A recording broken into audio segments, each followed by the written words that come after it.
Ladies and gentlemen.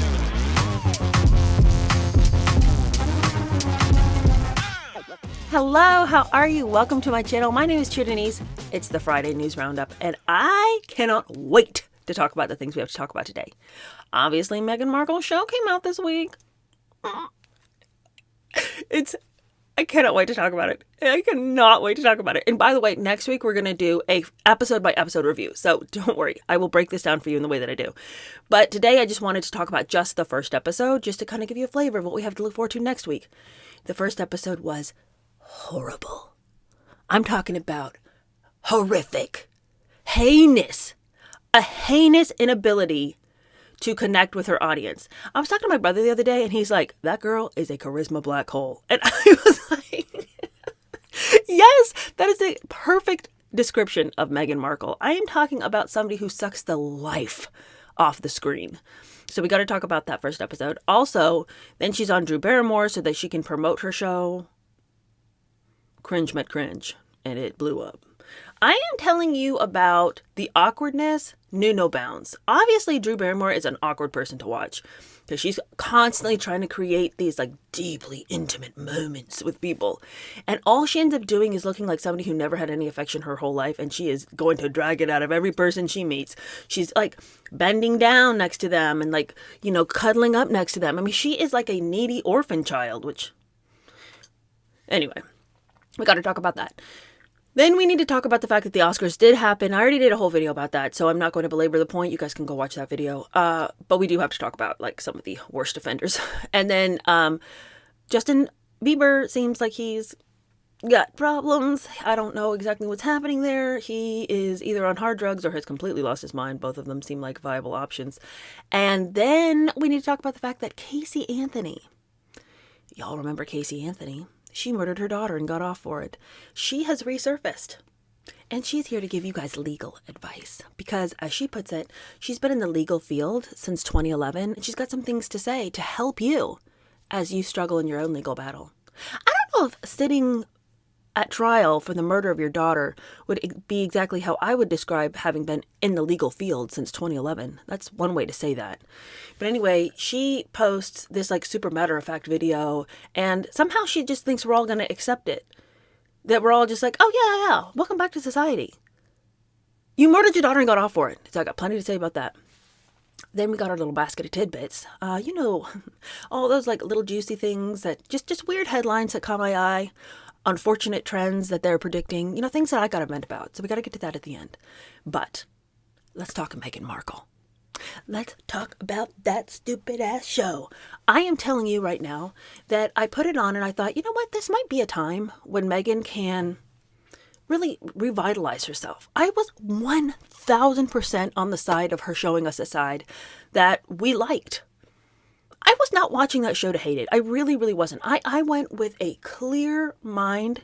I went with a willing spirit. I thought to myself, it would be awesome if this could just be a thing where we were like, you know what? I have misjudged that girl.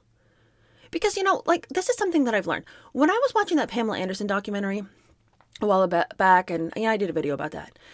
And I realized how badly I'd misjudged her. Not like that I hated her or anything. I just thought she was a dumb bimbo. I just thought she was like a big-boobed, blonde 90s bimbo. And I really credit her with nothing. And as I watched that documentary, I thought, man, I feel really bad that I judged her so badly. Like she is has a beautiful spirit. She's so genuine. I ended that documentary and I thought, she's my new favorite person. I love her. And so I just wanted that same experience with Meghan. Now, I didn't really expect I'd get it. But I did go in open-minded thinking I could be shocked by what I see. Folks, I was shocked, but not in the way I'd hoped to be. Let me just say that I don't know if I've ever seen worse television. Let me just tell you right now, everything I say is not hyperbolic. This is 100% the worst thing I've ever seen. Let's start out with the premise, the set, okay? she's clearly in like this little cottage that's set in it's very visually pleasing. It's a cute little cottage on beautiful acreage. And she is talking about how her friend is coming to visit her. And this friend of hers apparently was somebody that she'd known from Suits. He did her makeup, and they had become quite good friends. As he's doing her makeup, they start talking, and it just blossomed, according to her, into this friendship that lasts to this day, to the point that her kids call him uncle. Okay. Right, Meghan. So she starts by saying that she's going to prepare the guest room. Because, of course, this show, it's not just a cooking show. Everyone's calling it a cooking show. Oh, no. It's a lifestyle show. And this is all about how to make the people in your life feel loved and seen. And it's about doing like the little things to let people know you're thinking about them. So she proceeds to create some bath salts, which, according to one person that I saw who described this recipe, that she's like totally like on the fly, like she's just like dumping salts and putting all these oils. She's putting arnica oil in by like tons of arnica oil, and just there's no recipe, like there's no way to follow this. Like even if you were like, I want to make bath salts for my next house guest and put it in their bathroom, you couldn't. This is not a tutorial you can follow. She is like madcap dumping varieties of salt. She's got Himalayan salt, she's got Epsom salt, she's got oils, and then she like makes this little tea bag thing to go in it. And because she's like, well, you don't want like the flower petals and stuff just getting clogged in the drain and stuff. So she makes that, and I mean that's a good point. But I saw somebody say that the amount of arnica oil that she put into this concoction would burn your skin. And this person was like, please don't do this. Like, this is not something that you want to offer anybody or offer yourself. This will burn your skin if you put this in the bath. Already, we are off to a bad start, you guys. So she makes her little bath salts. And then she just says that she's going to go and she's going to make some snacks to put on this tray for Uncle So-and-so who's coming. Then she says, okay, we made the bath salts. Now let's go make some snacks, because of course it's good to put some little snacks in their room, in case they get those late night munchies, And so she goes, she takes her burning bath salts and she goes into the kitchen. And I have this to say, she continually tells us over and over and over, almost with startling repetition, that this is not her house. This is not my house. This is not my house. I don't live here. This isn't my house. And it's like, do you think that we thought it was? I don't think anybody expected that you let a crew into your house. I mean, you're so worried about your privacy. But so I'm like, are you telling us this because you don't want anybody to come and try to find this place to find you? Or do you think that it's not elegant and big enough? It's, these cottage vibes. This is not my house. I mean, it just was weird that she kept saying, I've never seen anybody on a cooking show ever consistently say to the audience, this is not my house. I don't live here. This is a set. We built this. This is not my house. Yeah, okay. We know a TV works. Then, this is the other thing that really bugged me. Sometimes she would talk to us as the audience, to let us know things like, this is not my house. But then she does this thing where she's constantly talking to the cameraman, or he's asking her questions, and she's sort of like distractedly answering him or talking to him. And what it does is it creates this wall with us as the audience. Instead of her like looking into the camera and talking to us and talking to, so she avoids eye contact constantly with us, the viewer. And she's either awkwardly talking to her guest, and the awkwardness of the conversations knows no bounds. I'm telling you. I mean, we're going to get into it. She's either awkwardly talking to her guests, or she's making some comment to the cameraman, but we are not invited. That's what it feels like. We as the audience, we're not invited to this show. We never feel like we're part of this. And I've never seen a cooking show or a lifestyle brand or anything like that so excludes you as the viewer. She's afraid of us. I mean, there's real, you can feel her fear throughout the entire thing. Her discomfort, her knowledge that she's about to be judged is so palpable. So she comes in to make her snacks, right? She made her burning salt so she can burn the living daylights out of her friend when he takes a bath at night. But now it's time to put some snacks together. Now, I know you guys have all seen this. I'm not going to be telling you anything you haven't seen. But the first snack she makes is she takes a piece of Indian corn and she puts it into, like dried corn, and she puts it into a plastic bag. And she's like, I just learned very recently that you can just put this whole thing in the microwave and like in 2 minutes, it's like you could pop some popcorn. So she does. And she pulls it out and, her trick worked. I'm just going to tell you this much right now. That's flavorless. That's flavorless. Some good popcorn. You get you a thick bottomed pot and you put it on the stove, right?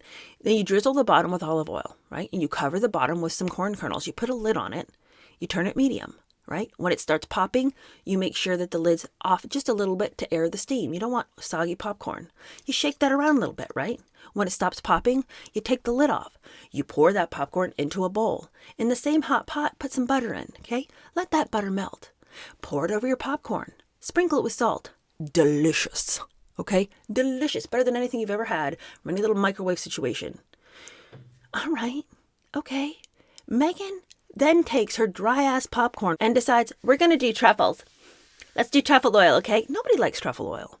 All right, so she drizzles it with truffle oil and some truffle salt. Then she puts that stale-ass popcorn into a little plastic bag and she ties it with a little knot and she puts it on the tray. She's not done yet, though, blowing your minds. Then she's like, since we did so much work with that, we'll do something easier next. Was it so hard to throw a corn cob in a bag and throw that in the microwave? Oh, no. But she's got to rest herself now, the arduous task of making that. She goes into her pantry, reminding us that it's not her house. So she digs around. She finds some peanut butter pretzels, right? She opens the bag of peanut butter pretzels, gets another plastic bag. Isn't this a person who cares about the environment? How much plastic are we going to use here? She gets another plastic bag and she puts her little peanut butter pretzels in, saying that she's been eating these for years. Can you believe it? She's still enough of a layman to eat peanut butter pretzels. I know. Can you believe it? Peanut butter pretzels, if I dare admit it. But the thing that just blew my mind, that I just thought, girl, how many working brain cells have you got? She's like, now I've seen my friend eat peanut butter, so I know he's not allergic, but I'm still going to go ahead and label this bag that it has peanut butter in it, just because you have to be aware of people's allergies. Girl, you are aware of his allergies, that he doesn't have any because you've seen me eat peanut butter. But she goes ahead and she gets a little tag. She labels it. This has peanut butter in it. Who are you expecting to wander into his room and eat his peanut butter pretzels? He's not allergic. What are you adding a tag for? What a waste of time. I mean, it's like she has heard that you should label ingredients because some people are allergic. And, she's just going to throw that out there because this is a show about taking care of people. And she's like, I hear that's a way that people take care of other people is to mention ingredients that could cause allergies. So I'm just going to throw that into the show, even though it completely doesn't apply. You guys, we haven't even begun to scratch the surface. Okay, so the friend is about to show up, but she decides she needs to make some kind of appetizer. And this is where we are introduced to her pitiable knife skills. She decides to make a tray of crudité. And this is like literally all she knows how to do. And I'm not the first person to say this. Obviously, this is what everyone's saying. The only thing she knows how to do in the kitchen is cut up food into little pieces and arrange it on a tray. She's all about the arranging. And honestly, that's what she does in her life. She takes something, transforms it into nothing, cuts it up into little pieces, arranges it, and tries to let you think that she's pulled something off. The crudité tray was Meghan Markle in food form. You literally took the raw vegetable and you put it over on a tray and you tried to make us feel like something had happened. It hadn't happened. Nothing's happened. But her friend, walks in as she's making this tray and, his little bald brain is blown. Raw vegetables on a tray? Meghan, you've always been a great cook. Look at the way you put those peas down. They're like little pearls. I never saw a tray of veggies like that. Meanwhile, they don't eat any of it, so it's all just too wasted. And she tells him that, she's got stuff that she wants them to do that day, and but first she wants to feed him, and he's like, you've always fed me. I've always left this place, 10 pounds fatter because of your cooking. And she's like, 10 pounds of love. It's all good food. 10 pounds of love. And so she proceeds to make him, quite frankly, the most disgusting pasta dish I've ever seen. And the reason I say that is not because the ingredients aren't fresh or whatever. I just feel like, is it that hard to wash a pot that you boiled noodles in? It's practically clean. All you have to do is rinse it out. But she's like, this is so great because you like don't have any dishes. And so this is going to be really great for you when you go back to New York. Because you just have to have like the one pot and you can just, not even have to do a lot of dishes. Like cooking spaghetti is so hard. And also, can I just say that if somebody came over to my house and my big thing was that I'm a big cook and I love food, the last thing that I would serve them would be spaghetti. Isn't that what you make when you're desperate and there's nothing else to make? And you're like, I gotta feed this family for the bajillionth time and I can't figure out what to make for dinner. We'll make spaghetti. And granted, it's not like she opened a jar of ragu. But she's over there, she's cutting up some tomatoes and she hands her friend some tomatoes to cut because she's going to bring him into this because she's going to feed him but also make him work. Literally within seconds, he's cut himself. This person is the most shallow, uninteresting, inexperienced buffoon I think I've ever seen. You can see why he agreed to do the show with her because I don't even think he has the capacity to intellectualize the fact that he does not need to get anywhere near this person if he hopes to work again. Everything she showed him blew his mind. Like he had never, like he was like a newborn babe. I mean, he was just like, what? Wow, what is that? Whoa, huh? Whoa. The tray of crudité is a perfect example. He acted like he'd never even heard of the concept of cut up vegetables with some hummus. So she involves him. He cuts himself immediately. And I thought to myself, how much did they desperately need footage that they were willing to incorporate him cutting himself as part of the show? I mean, they must have just been like, we've edited down so much. We're just going to have to let him bleed over here and like let that be part of the show. So she fixes him up with a Band-Aid and she decides that she's going to have to kind of do her own thing. And throughout the show, it becomes clear that she can't trust him because, he cut himself within seconds of being on screen.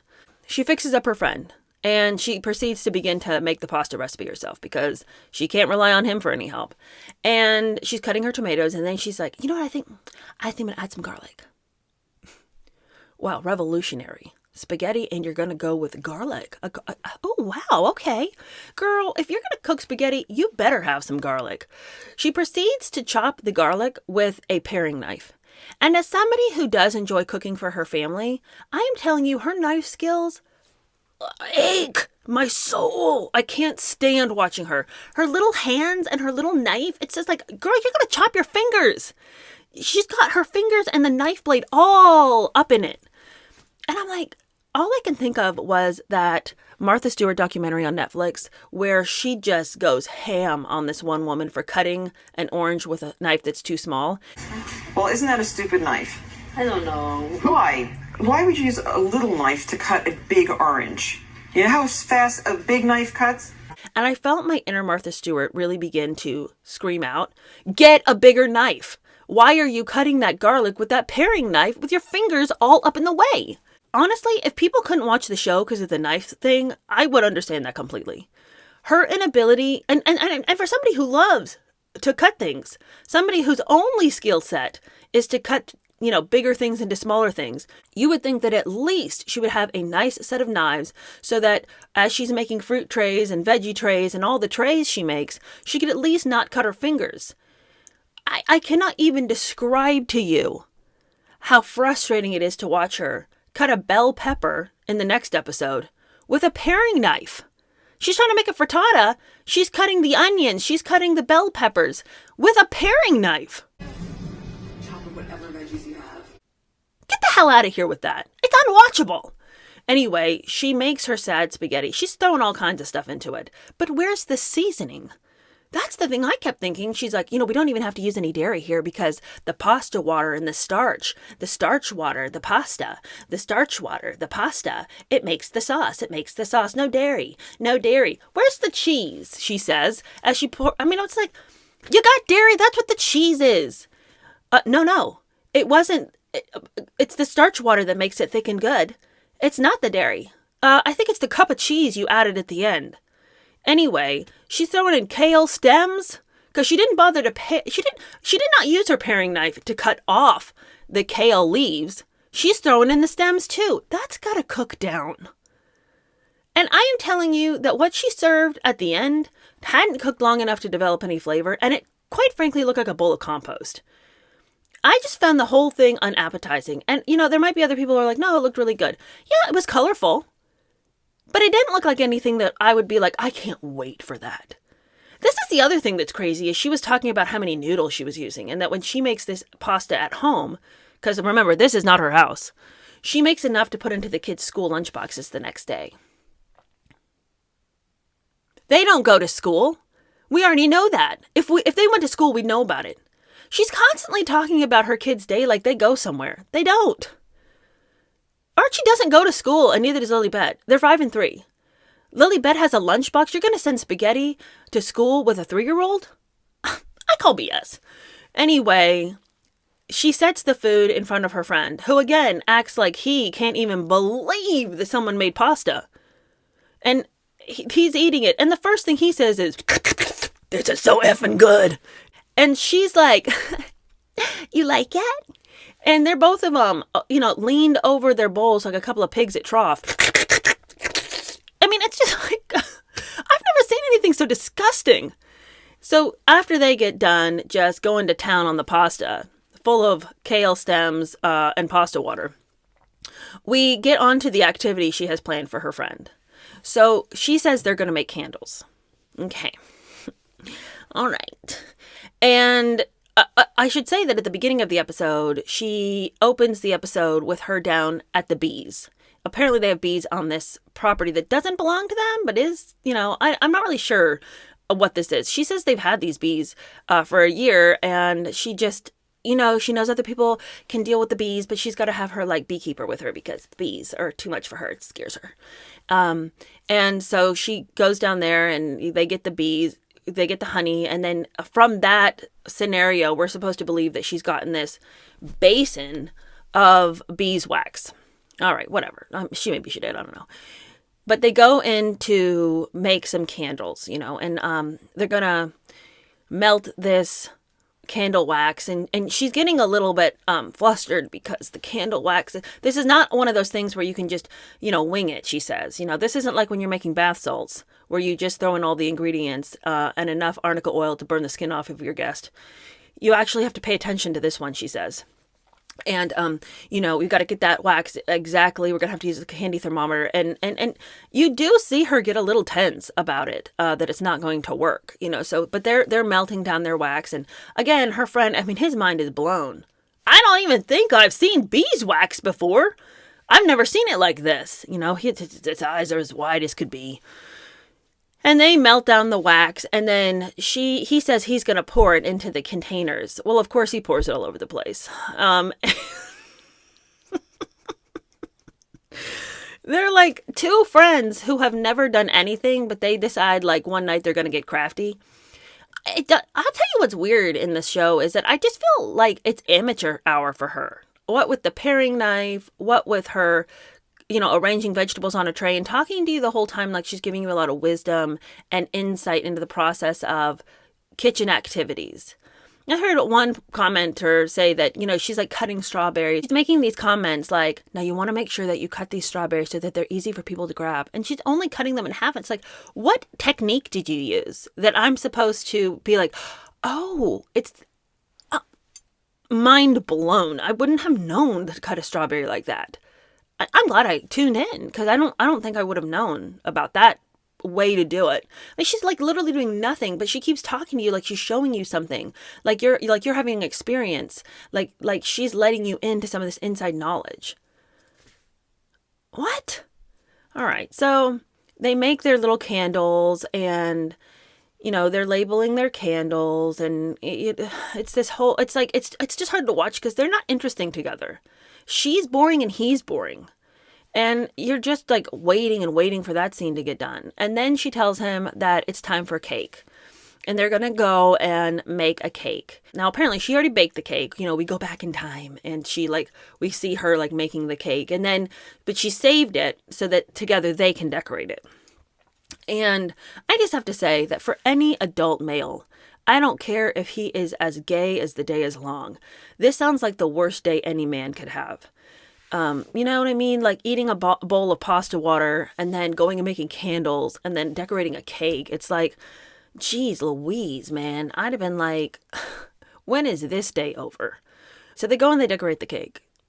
And it is painful because one of the things that is featured prominently in this show is that Meghan is constantly trying to give the viewer a little message about the way they need to treat her without getting like directly preachy. So she says to him, now on this cake, we are going to decorate between the layers. We're going to do some cream and then we're going to do some jam, but we're going to leave the sides bare. What we're going to think about is the fact that she's beautiful on the inside.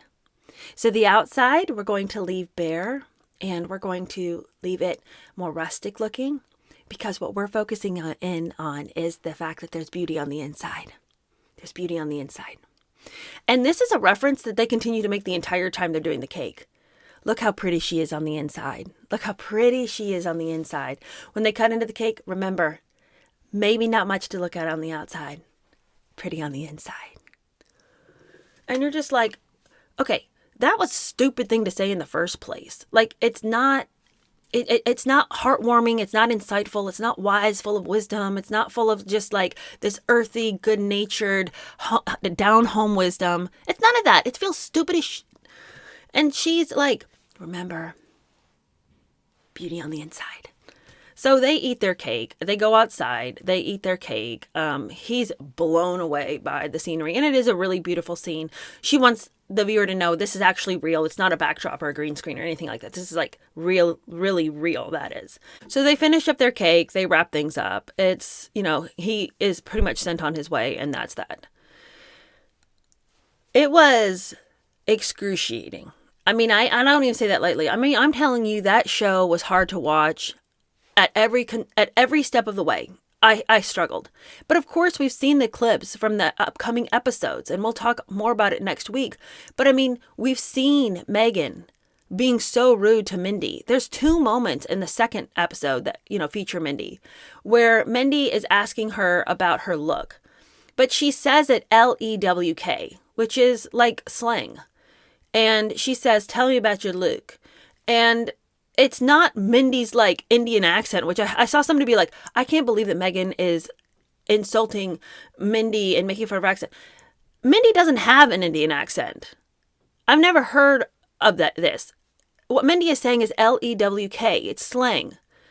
And Meghan is so awkward. She doesn't know what Mindy is saying. She doesn't understand. And the thing that blew my mind was that in production, as they're editing it, they decide to keep this super cringy exchange between the two of them. She's like, tell me about your look. Meghan's like, my who? What? Yeah? About your look. My who? Your look. Your look, Meghan. Oh, my Luke. Your look. Did I not say it right? I don't know. I mean, like, you're way cooler than I am. I don't know what you're talking. My Luke. My Yes. look. She likes my Luke. Your look. Oh my gosh. Your fashion is like one of my favorite things. And It's just so embarrassing. It's so embarrassing to see Meghan just fumble all over what Mindy clearly meant was a compliment. Again, when Mindy's just trying to keep on a conversation with this person who is as cold as the ice cube that she says you shouldn't make out of tap water.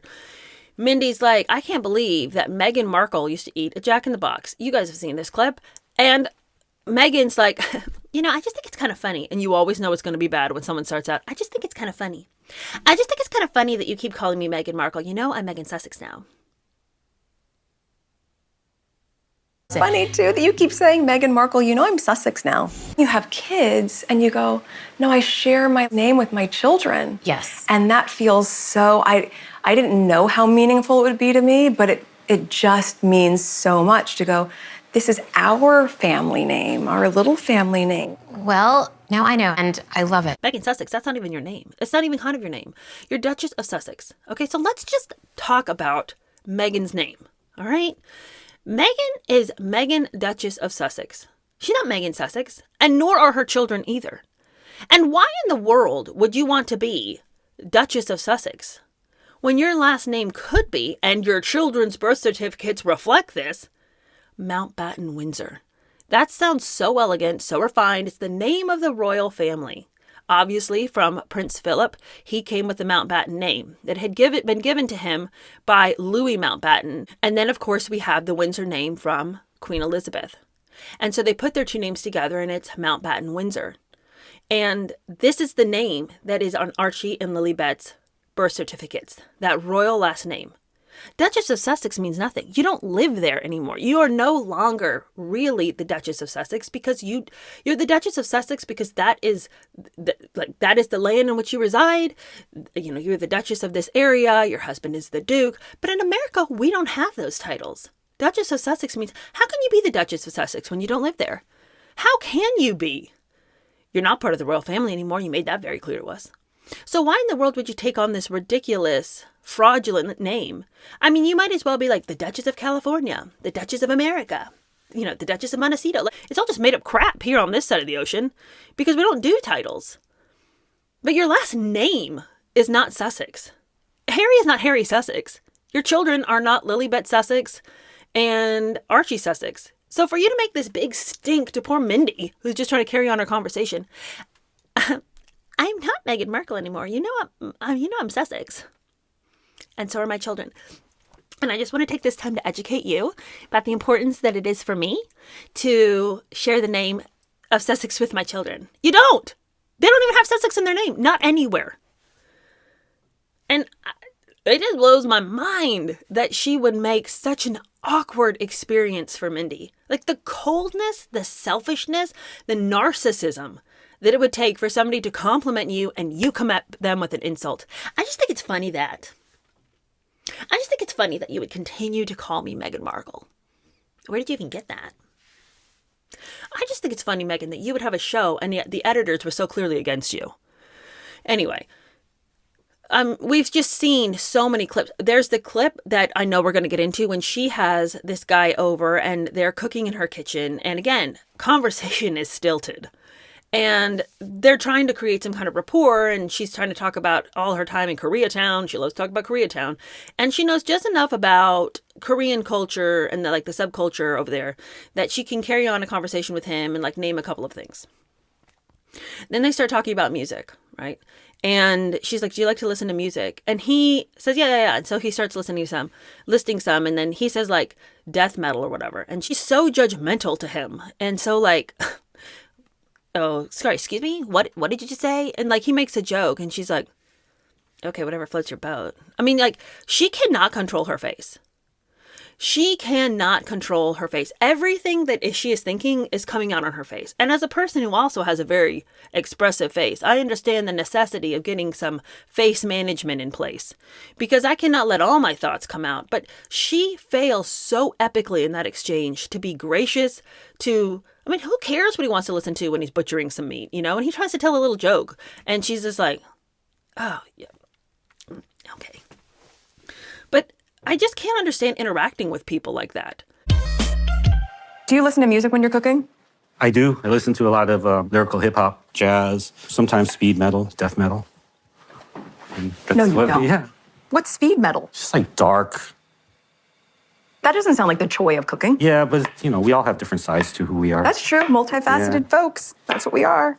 It's good for when you're butchering. So I cut these into square.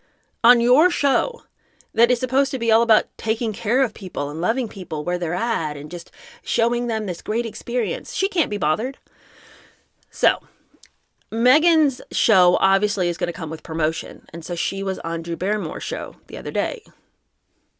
That went exactly as you would expect because the clinger had met her match. And it is so clear that Meghan was so uncomfortable because Drew Barrymore always shows up in what would appear to be cast-offs from Diane Keaton's wardrobe. And she always wants to cuddle up to the person. She has to always touch them and hold their hand. And I just feel like in an industry like Hollywood, where people are so obsessed with you not taking too much of their personal space. What was Me Too if it wasn't you got too close to me? I don't understand why Drew feels like because she's a woman that entitles her to be excessive in this physical contact. I mean, I just have never seen anybody be so objectionable, not once, not twice, but every time she has somebody on that couch. And it isn't like some fringe opinion that she's too touchy with her guests. Everybody's like, Drew, can you quit licking people's faces? She's just all up in your space. Well, anyway, Meghan couldn't handle it. And in all of the pictures and the PR from this interview, Meghan's standing there with her hands in her pockets while Drew is draping herself all over Meghan. It's so weird. But of course, the moment that everyone's talking about is that when Drew was interviewing her, she mentioned to Meghan that she personally had met Princess Diana when she was 7 and had given her some kind of award. That is so special. I mean, you had it here. Oh. I was lucky enough to... That's really special. It means so much to me to have met such an incredible human being that transcended everything. It was the honor of my life. Oh my gosh, well, I will tell H that for sure, and yeah, she... Okay. Cool. Yeah, okay. Cool. Meghan is beside herself. I mean, that Drew would have an experience with her husband, H's mother, when she herself never even met the woman, is soul-crushing. And you can see a little piece of her dying inside. The whole interview is so lame. Meghan is trying so hard to create this idea that she's like just this stay-at-home mom, that she just acts like her whole life is all about her kids. And there's this one clip that I thought was so interesting, where she's talking about the fact that when she leaves and she has to go away and travel and stuff, which I'm like, why would you have to travel? You don't have anything to do. But she says when she has to go away and travel, she always packs a really thin book and then she reads it to the kids. And that way at nighttime, when she can't do bedtime with the kids, because, Archie and Lily Bed are 5 and 3, and she always reads them a bedtime story. Then when she goes away, she can still read them the story. Do you not trust anybody else in the house to read your kids a bedtime story? But what's interesting, and I'm just going to play this clip for you guys, and see what you hear when she's talking about the people watching her kids. I always make it a point when I'm traveling, if I can't do bedtime stories with my kids, because Archie and Lily are just 3 and 5, so I'll always pack a really thin book and I'll videotape myself reading it. So whoever's with them, Papa can say, here's Mama reading your bedtime story. Did you catch that? She starts out by saying, whoever is with my kid, Papa, who she really means Harry. And wouldn't they say Papa? Anyway, he wants everyone to think that they're this really cozy little family, but we know that Harry's not around. I don't understand why she's constantly creating these stories about what she's up to that are not necessary for me to like you. Like, I don't need to think that you read your kids a bedtime story even when you're away for me to buy into the fact that you're a good person. Like, all of these stories and all of these things that she puts forth is constantly to create for us a narrative that we will buy and accept and love. But that's not a story that has any meaning to me. If you're away, I don't expect you to still read your kids a bedtime story. I expect that you trust the people that your kids are with, that they'll read them a bedtime story. And it's not like, oh, I used to hate you, but now that I know you pack a small book so that you can record it for your kids, I'm bought in now. I misunderstood you completely. Anyway, that's just a small example, but she's just such a fraudulent person. She just is painfully fraudulent. I can't deal with her. I'm in a lot of ways I'm dreading next week. I'm not dreading it because I'm going to enjoy talking to you guys about the episodes, but the watching of the episodes are going to be brutal. All right. Enough of Meghan talk. Let's move on. Like I said, the Oscars happened this week. You guys saw my video about it. I think you did. If you didn't, you should go watch it because the fashion was painful. Of course, the thing that really has a lot of people riled up is the fact that Wicked should have won Best Musical, but of course it didn't. This is what won Best Musical. Men to woman, or woman to men. Man to woman. From penis to vagina. Can you even? What even is that? The first time I saw that clip, I was like, wow, that is a joke. That is some foolishness. That's not real. That's not true.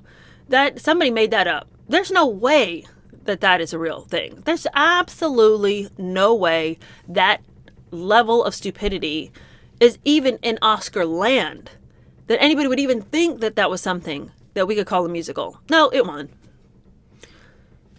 I mocked the whole Wicked foolishness just because Ariana Grande and Cynthia Erivo were so foolish. The whole press tour. I could not deal. I still can't deal.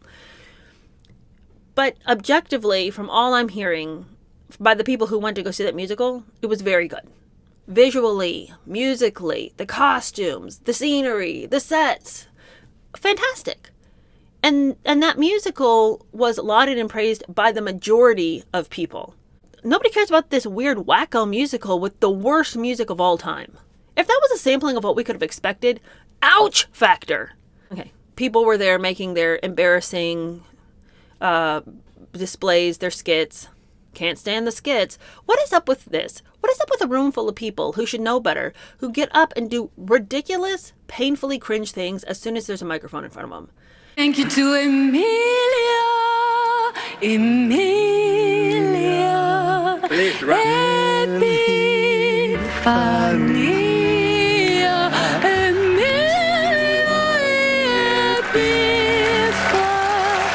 This is clearly a group of people who need a script that somebody else wrote, because left to their own devices, they can't handle it. The fashion was, in some instances, very interesting, very beautiful, elegant. And then, of course, we had Julia Fox showing up. How does she keep getting an invite to these red carpets?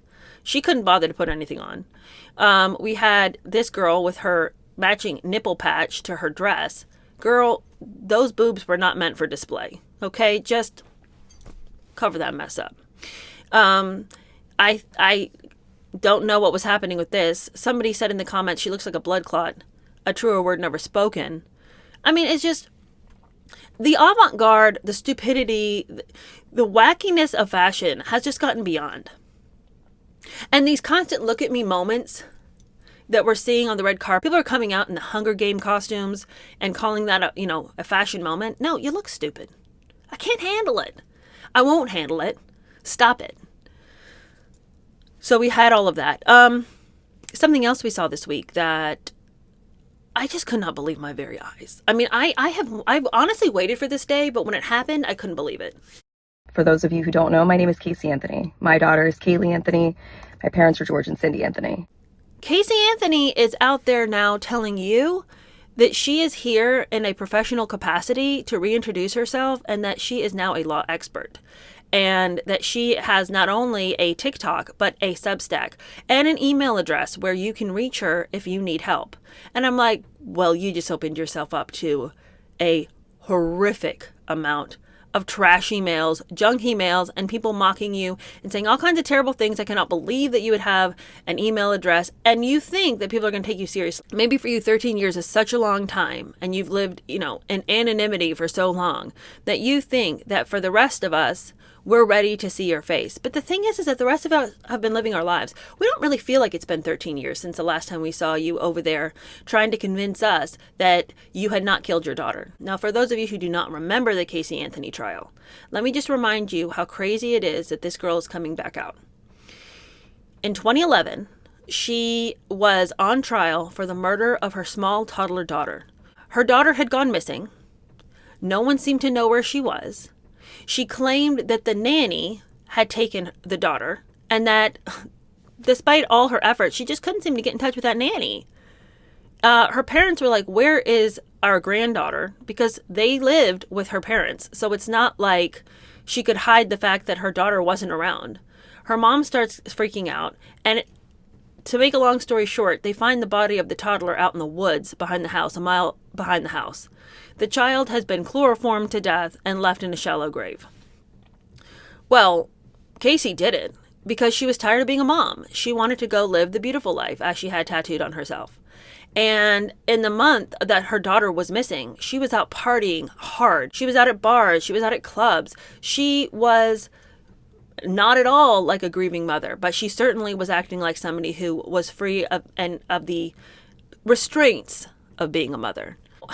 Against all odds and all the evidence, because she had lied repeatedly to the police. I mean, this was a person who clearly had something to hide. Zanny, the nanny, who supposedly had the kid, nowhere in sight. The job that she said she had, didn't have. I mean, she was just like a liar. All kinds of searches on the computer showed that somebody had been searching, like how to make chloroform, all of these super incriminating searches. But in the end, she gets off because she tells this ridiculous lie that she had been abused by her father, and she was, in a fog of confusion, and she like accidentally wasn't watching her kid, and her kid, drowned in the pool. And so her dad, who was a law enforcement officer, concocted this plan about, getting rid of the body. And I mean, like, she implicated her family as people who were in on the death of this child. And it was the most outrageous thing when she got off, because nobody believed her. Not one human being who watched this trial thought, yeah, there's a chance Casey didn't do it. There's no chance. None whatsoever. That girl was guilty as sin. And now she wants to show up in her car, and she's got this really deep voice. And I'm not really sure what persuasion she is now, because she says she's going to be an advocate for LGBTQs. Is that you coming out to us? I don't know. But anyway, she says, you guys should get used to my car. I am now going to be making videos in my car to, again, preserve my privacy. You are familiar with my parents. This isn't about them. And it's like, well, it's only about them, because the only way we know you is as a murderer of the young daughter, Kaylee. How could you even get on screen and introduce yourself? The second words out of your mouth are about your daughter, Kaylee Anthony, the one that you murdered, and your parents, and expect any of us to be able to listen to anything else you say after this, because all we can think is, oh yeah, you're the murderer. That's right. We don't know you in any other capacity. And we're all just supposed to overlook the fact that this was the greatest miscarriage of justice. So, I mean, good luck to her. That'll be a story that we revisit, because if she decides to come out and give all of this advice in a professional capacity, we'll be here to discuss as we go along. So that's going to be an ongoing story. Something else that I saw this week that is also a developing story, we'll keep our eyes on it, is the fact that Justin Bieber seems very unwell.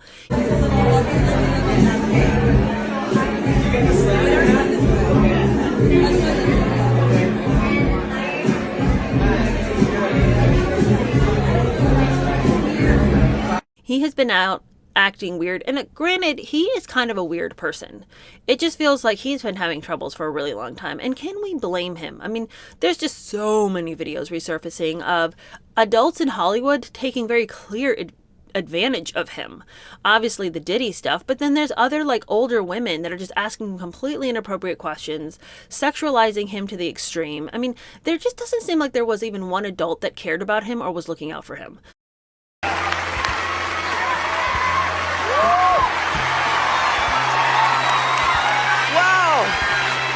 I feel violated right now. Wow. Get that off of there. Hey. We have to be naked on stage during one full song. Answer Justin Bieber. I have like little girl fans. I can't go. Okay, imagine there was no laws. Look at this. Lean into me again. You smell amazing. How old are you?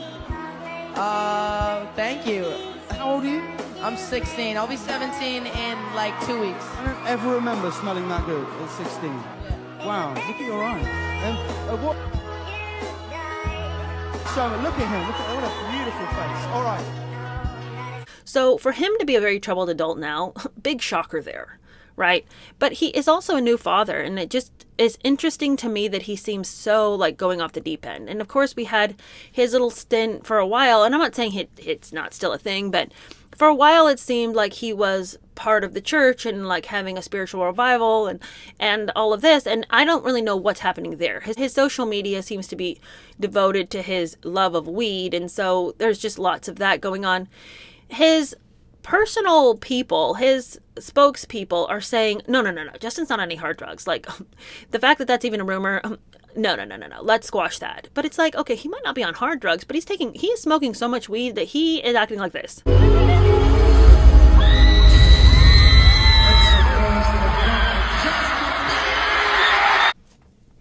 And I don't know what we're supposed to do with that, other than think he's an unwell person. So that also is a developing story. I'm just not sure what's going to happen there with him. He and his wife seem like they're constantly on the verge of some kind of dramatic explosion. They seem supportive of each other, but also sort of tired of the antics of the other. So I'm just not sure what's going to happen there. I think that Justin just needs to retire and get some real help. And I don't blame him. I can't even imagine the childhood that he had. And if he was doing really well, that would be a thing to study. But he needs to get some help, especially now that he has a kid of his own. He needs to buckle down and think about being the dad that he wants to be. Because I don't think acting like this at a concert or like just looking like you're just completely blitzed, I don't think that's who he wants to be for his little baby. Okay. The basket of tidbits. Love it. Okay, so there was a variety of just little things that I just wanted to talk about. You know that Michelle Trachtenberg died last week. And it was, again, it wasn't foul play. There's nothing suspicious about her death. She was unwell. She'd had a liver transplant, and it just unfortunately failed. But what is interesting, and I'm sure there's going to be conspiracy theorists out there who are going to try to make this a thing, and I don't think it's a thing, but we'll talk about it, is that she was working on a screenplay of Jerry Oppenheimer's book about the Mattel company. I think it was called Toy Monster, which really makes me want to read that book because you know how I love Jerry Oppenheimer. She was writing a screenplay that was all about the inner workings of Mattel, the dark underworld of Mattel, and she was almost done with it, and then she died.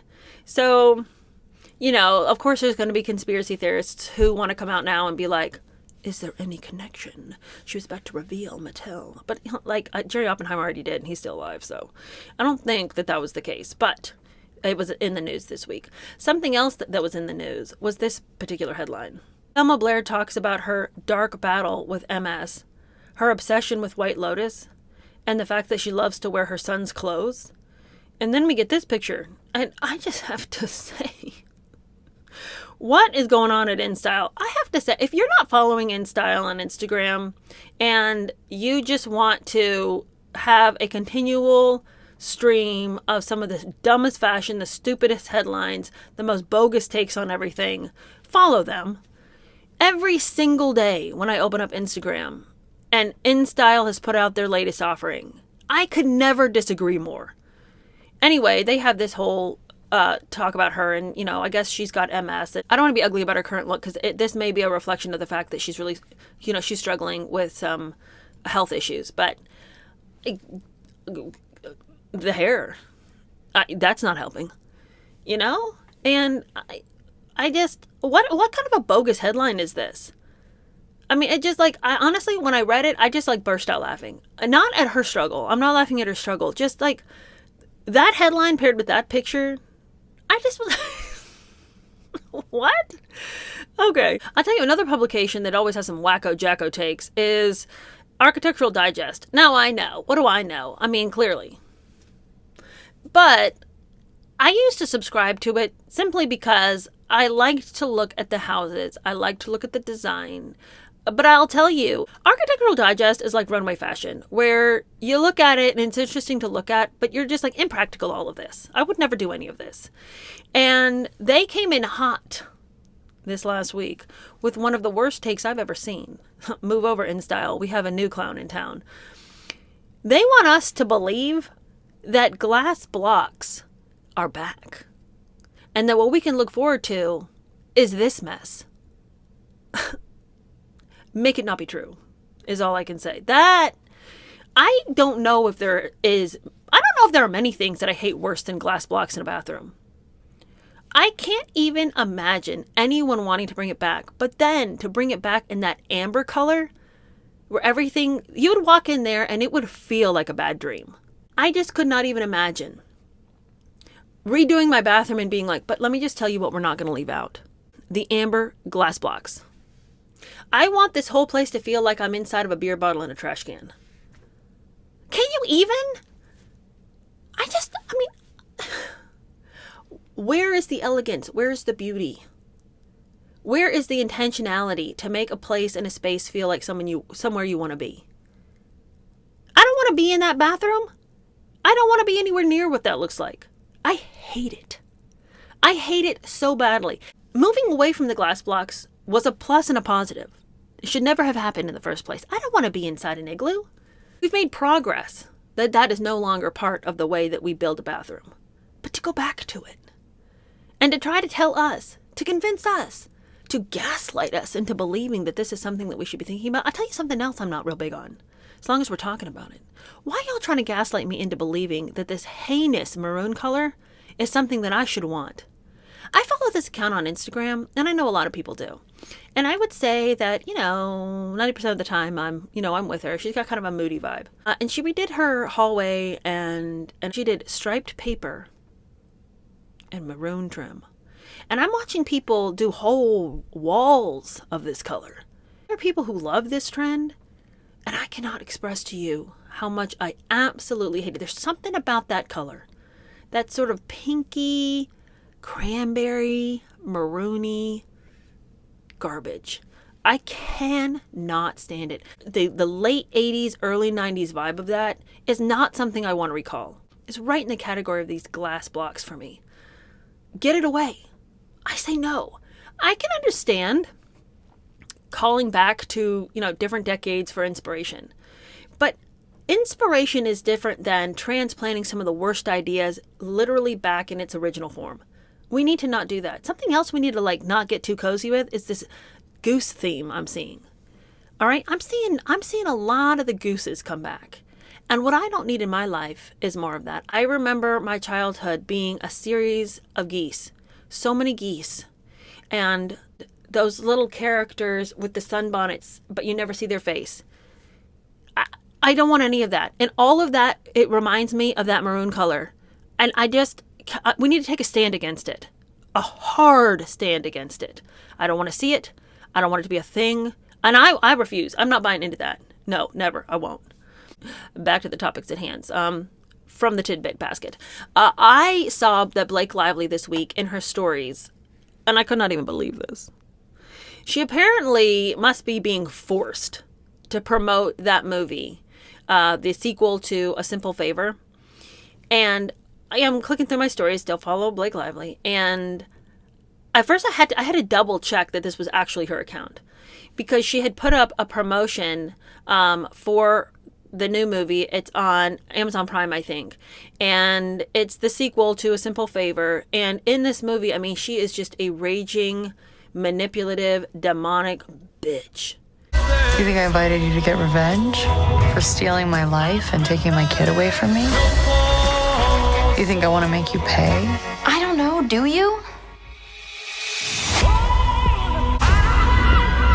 And of course, we've seen clips from the original movie where people are comparing her actual character and who she truly is in real life to the character in this movie, who, like I said, is a manipulative, maniacal bitch. Did you just take my picture? I'm yearbook mom. Did I ask you to take my picture? Erase it. Oh, you look really chic. It's just for faces and places. It's just for the other parents. Erase it, or I slap a fucking injunction on your yearbook. Do you understand? Yeah, okay. And I just was astounded that she had even bothered to promote this movie in any context. And the only thing I can think of is that she was contractually obligated to post something about it, because this is the worst timing for any actor who is embroiled in a scandal to have to put out a movie with a character that so clearly embodies the narrative of who she truly is in real life. It was bad. It was bad. Blake, like I've said, she's not going to dig herself out of this one. They say she's hiding in the Bahamas, which I feel is the place where she should stay. Finally, our final little tidbit today is that I saw Kristen Cavalier was talking about Kanye West, and she was 1,000% serious. And she was on a podcast where she was talking about how she believes with all her heart that Kanye is a clone. And she was laughing about it, but I think she's really serious. She says that Kanye was just talking too much, and that at one point he said, if I disappear and I come back, it's not really me. That basically the Illuminati, the cabal, has taken his identity, has taken him, cloned him. And now the person that you see is not him at all. And she's like, look at him. He doesn't even look like the same person. He's not even the same person. I think Kanye is a clone. I wholeheartedly believe what I'm about to say. I think there are clones, and I'm going to tell you why. Remember, he was really talking a lot. The cabal didn't like that, The Illuminati, the cabal, they did not like how much he was saying. He was calling a lot of people out, and he said, If I go away and I come back and I look different, that is not me. If I ever went anywhere, we know why. What the fuck happened? He was gone. He did that because he wanted to gain weight. I would do that too. I'm going to do that next summer. Look at him. Compare old photos of him. You could make one of the biggest pop stars in the world just disappear and nobody would come forward. The people who are going to come out and say something get killed. And my problem with this is his personality certainly seems the same, although ratcheted up to like notches of extreme crazy. But this was a person who was mentally ill.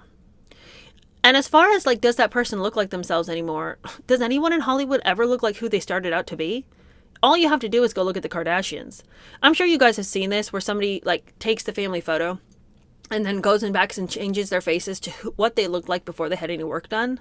Nobody looks like who they were. So if Kanye looks a little bit different, I feel like in Hollywood you could never say something's up here. Yeah, plastic surgery. You know what I mean? It's just... Anyway, she was convinced of it. And it was funny to me that she was so sure of it. And she's like, he can't come out and talk about it or they'll kill him. And I'm like, how come no one's going to kill you? You know, you seem pretty certain about this. I don't know why she thought that she had a covering of grace over her conspiracy theory. But if he were to talk about it, death. You know, so I don't know. I thought it was kind of funny. I thought it was funny that she was saying it. And again, she was laughing. I do think that she probably does think some of it because she kept saying, I really believe this. But I mean, you know, you got to kind of laugh your way through that to bring your audience in so they don't think you're a complete kook.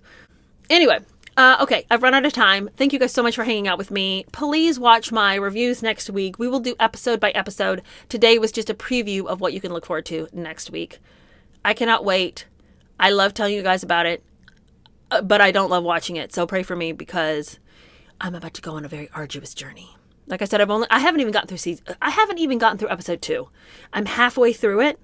I haven't even gotten to her, you know, basically slapping Mindy in the face for saying Meghan Markle. I haven't even gotten to that part. And I can tell you right now that the conversation that they've had in like the 2 seconds that Mindy has been there has been so horribly difficult to watch. Mindy's having such a hard time keeping the conversation going. And Meghan is not helping it. And I just, like I said earlier, where were the editors? Where? So we're going to talk all about that next week. One more thing. If you are following the Margaret Trudeau book review, we're going to have another episode of that on Sunday. Next week, it's going to be Meghan Markle content, except for on Friday, obviously, Friday review. And then we'll have more episodes about Margaret on Sundays. So look on Sundays for our book reviews. All right, I'll see you guys later. Thank you guys so much for hanging out with me. I always enjoy it. Talk to you later. Bye.